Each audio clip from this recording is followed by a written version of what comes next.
안녕하십니까. 둘째 날 고난주간 특별 새벽 기도회를 시작하겠습니다. 함께 기도하겠습니다.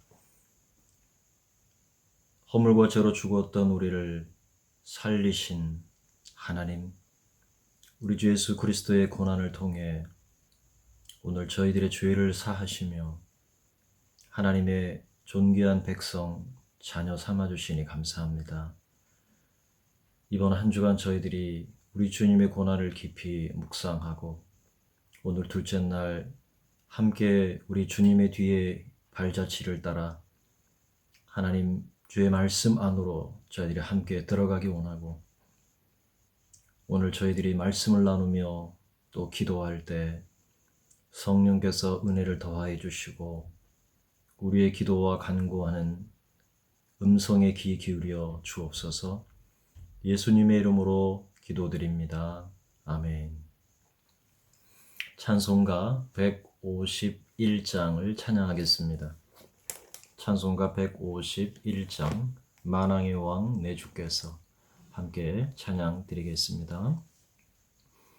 만왕의 왕 내 주께서 왜고 초당했나, 이 벌레 같은 날 위해 그 보혈을 였네. 십자가 내가 처음 볼 때에 나의 맘에 큰 고통 사라져. 오늘 믿고서 내 눈 밝았네. 참 내 기쁨 영원하도다. 주 십자가 못 박힘은 속죄함 아닌가. 그 긍휼함과 그 은혜 말할 수 없도다. 십자가 내가 처음 볼 때에 나의 맘에 큰 고통 사라져. 오늘 믿고서 내 눈 밝았네. 참 내 기쁨 영원하도다. 늘 울어도 그 은혜 다 갚을 수 없네. 나 주님께 몸 바쳐서 주의 일 힘쓰리. 십자가 내가 처음 볼 때에 나의 맘에 큰 고통 사라져. 오늘 믿고서 내 눈 밝았네. 참 내 기쁨 영원하도다. 아멘. 오늘 함께 나눌 말씀은 마가복음 12장 1절에서 12절 말씀입니다. 제가 가진 성경은 74쪽에 있습니다. 12장 1절에서 12절 말씀입니다. 제가 한 절 읽고 여러분 한 절 읽고 교독하겠습니다. 예수께서 비유로 그들에게 말씀하시되, 한 사람이 포도원을 만들어 산 울타리로 두르고 집 자는 틀을 만들고 망대를 지어서 농부들에게 새로 주고 타국에 갔더니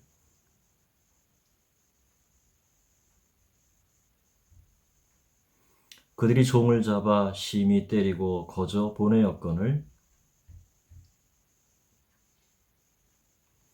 또 다른 종을 보내니 그들이 그를 죽이고 또 그 외 많은 종들도 더러는 때리고 더러는 죽인지라.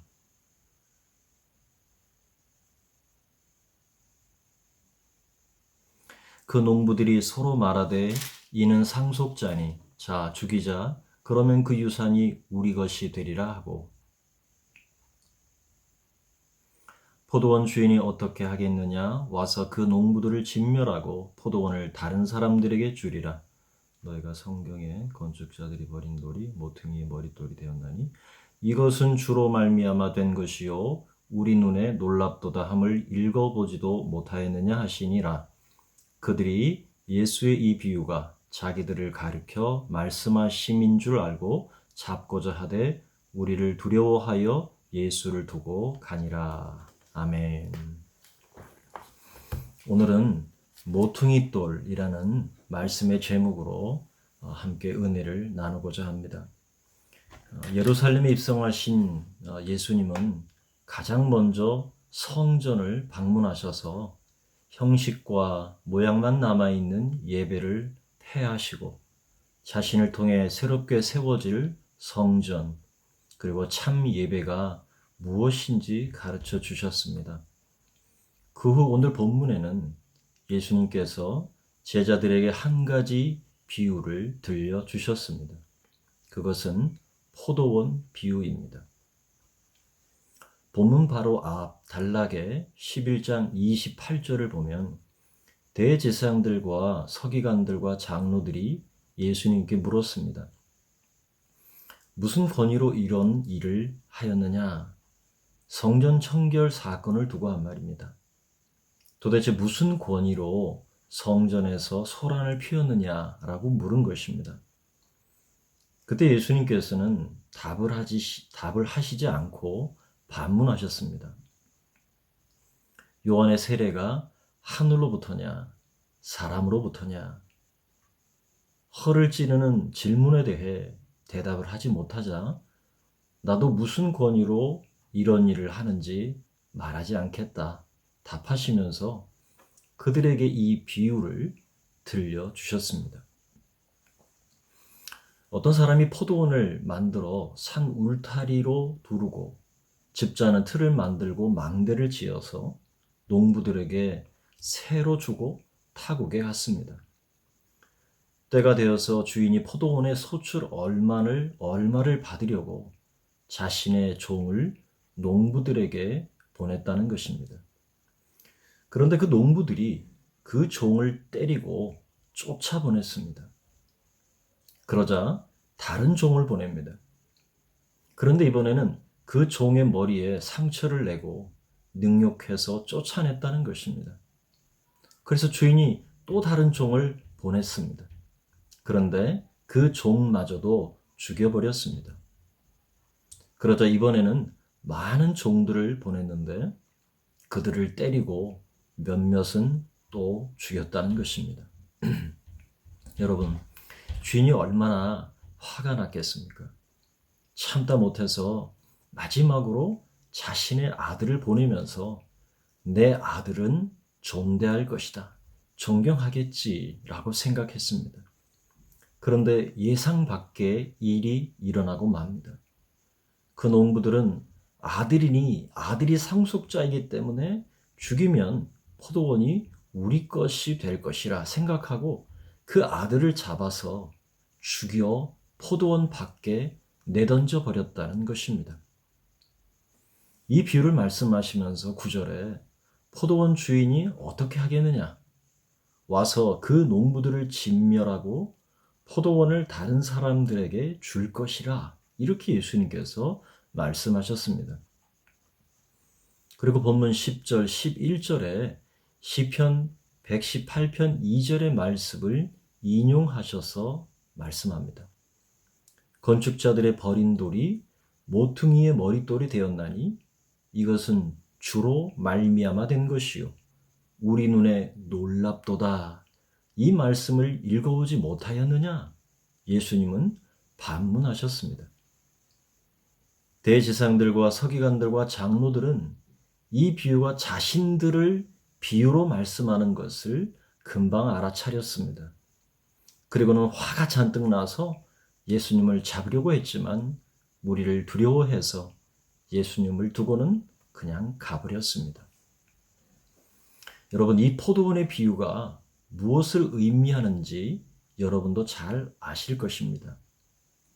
그동안 구약 시대에 수많은 선지자들을 하나님께서 보내셨지만 이스라엘은 선지자들의 말을 거역하고 때리기도 하고 핍박하고 심지어 죽이기까지 했습니다. 우리가 여호와께로 돌아가자. 우리가 여호와께로 돌아가자. 그 살 길을 제시했던 선지자들의 말을 끝내 듣지 않았습니다. 하나님께서는 마지막으로 내 아들을 믿겠지. 내 아들은 믿겠지 하시고는 그의 사랑하는 독생자 예수님을 자기 땅에 자기 백성들에게 보내주셨습니다. 그런데 그들은 포도원 주인의 아들마저 죽이려 했던 것입니다. 예수님은 바로 그들의 무지를 책망하셨습니다. 이 시간에 특별히 우리가 살펴볼 것은 건축자들의 버린 돌이 모퉁이의 머릿돌이 되었나니 라는 말씀입니다. 건축자들이 버린 그 돌은 바로 예수님 자신이었습니다. 예수님은 당시의 종교 지도자들이 기대하는 메시아가 아니었습니다. 쓰지 못할 돌이었습니다. 그들은 예수님을 돌처럼 던져버렸습니다. 이후 예수님은 붙잡혀서 대제사장들에게 조롱을 당하시고 후에 총독 빌라도의 법정에 세워졌습니다. 빌라도는 예수에게서 아무런 죄를 찾지 못해 풀어주려고 했지만 매수되어진 군중들은 그 군중의 함성을 통해서 빌라도는 그 군중의 함성을 이기지 못했습니다. 바라바를 놓아주라. 바라바를 놓아주고 예수를 십자가에 못 박아라. 예수를 십자가에 못 박아라. 공의도 법도 무색해졌습니다. 그들은 극악무도한 돌을 선택했습니다. 바라바입니다. 예수님은 미친 군중과 종교 지도자들에게 철저히 버려진 돌이었습니다. 군중의 소리에 빌라도는 무너지고 말았습니다. 포도원 농부들로 비유된 바로 그 자신들은 바로 예수님의 옷을 벗기고 죄인의 홍포를 입혔습니다. 가시관을 씌우고 얼굴에 침을 뱉고 갈대로 그 가시관을 쓴 머리를 톡톡 치면서 조롱했습니다. 십자가를 지운 후에 골고다 언덕으로 예수님을 몰아갔습니다. 십자가에 달아놓고는 온갖 조롱을 퍼부었습니다. 시편 22편 다윗의 예언처럼 지나가는 사람들도 머리를 흔들며 예수를 모욕했습니다. 성전을 헐고 사흘에 짓는 자여, 네가 만일 하나님의 아들이여든 자기를 구원하라. 십자가에서 내려오라. 하나님의 아들이니 이제 하나님이 구원하실 것이다. 조롱했습니다. 예수는 철저하게 버려진 돌이었습니다. 그 순간에는 하나님마저도 세상을 구원하시기 위해 자신의 아들을 외면하실 수밖에 없었습니다. 예수님께서 왜 나를 버리셨나이까? 하나님 왜 나를 버리셨습니까? 십자가에서 절규하셨지만 자신의 아들을 외면하실 수밖에 없었던 그 하나님의 고통, 여러분 이해되시나요? 하나님께서도 구원을 위해 아들을 버리셨고 제자들 또한 모두 예수님을 버리고 도망쳤습니다. 예수님은 철저하게 버려진 돌이 되었습니다. 그럼에도 불구하고 이 버린 돌은 마침내 모퉁이 돌이 되셨습니다. 이것이 역설입니다. 이것이 십자가의 역설이며 신비입니다. 예수님은 자신을 통해 새롭게 만들어질 그 성전의 모퉁이 돌이 되셨던 것입니다. 바울은 예수님을 교회의 머리가 되셨다라고 선포했습니다.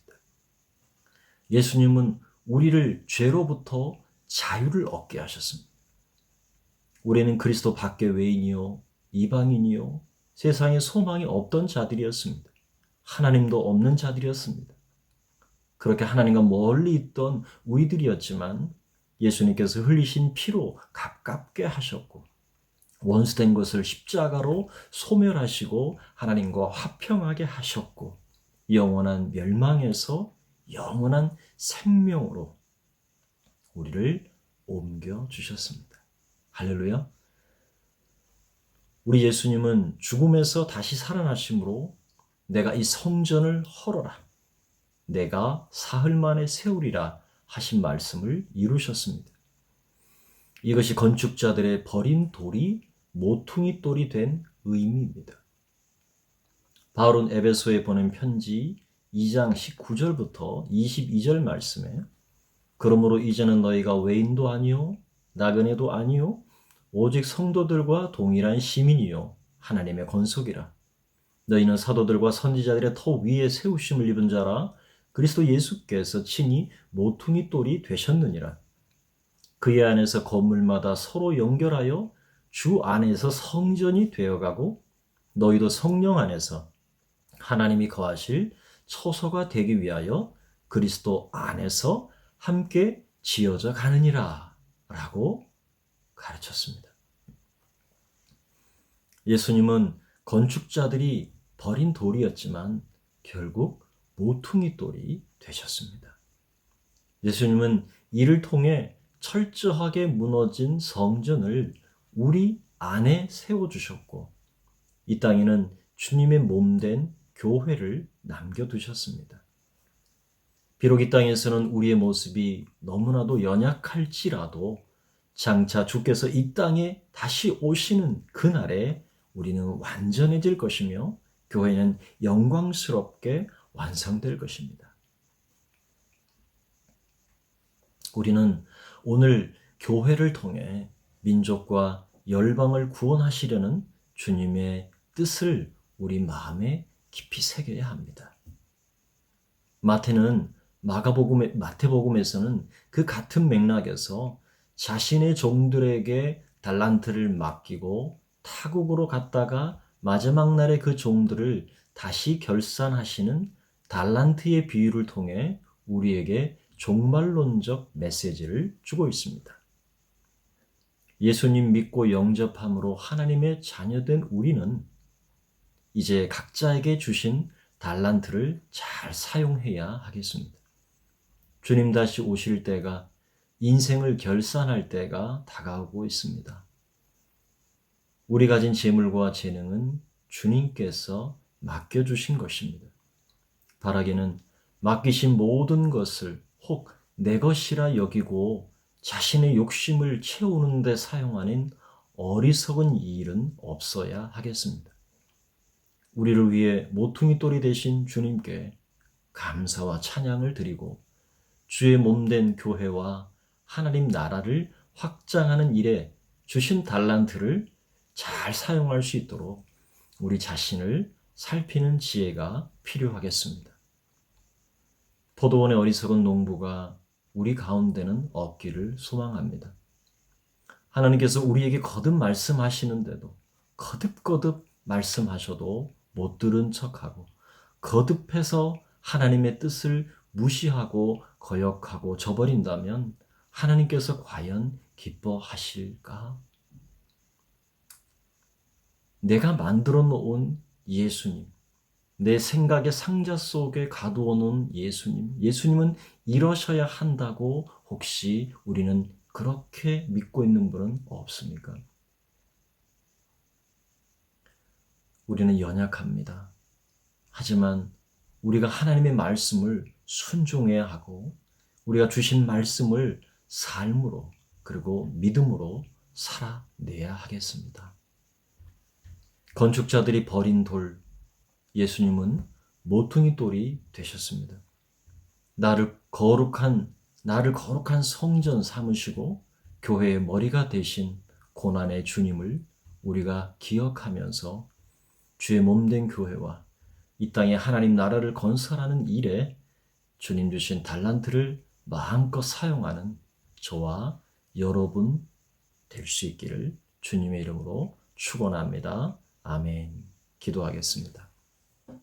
우리를 위해 고난받으신 예수님, 건축자들의 버린 돌처럼 나에게 조롱을 당하셨고 모진 고난과 채찍, 십자가를 지고 골고다 언덕을 오르셨습니다.